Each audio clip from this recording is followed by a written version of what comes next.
गोट तयार करूया. तर आता आपल्याला काय करायचंय, फक्त ही पट्टी जी आहे ती अशी खाली दुमडायची आहे. वरच्या साईडने आपला गोट असा छान पैकी गोल तयार होतो. एकसारखा गोट येऊ द्यायचा. लॉक करायचा आता सुरुवातीला. सावकाश शिलाई घेऊन घ्यायची.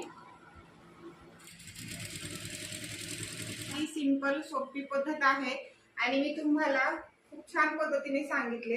पुढच्या साईडने गोट बघू शकता कसा येतोय. ही पद्धत आहे खरी आपल्याला पूर्ण गोल गळ्याला गोट लावण्याची आणि एकदम छान असा आपला गोट येतो. गोट बघा कसा आलाय, कसा दिसतोय गोट. पलटी पडणार नाही. जास्त करून गोट आपला याच ठिकाणी पलटी पडतो.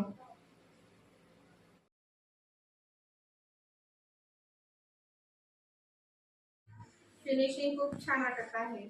ओके, आता तुम्हाला पण फिनिशिंग सुधारायची आहे.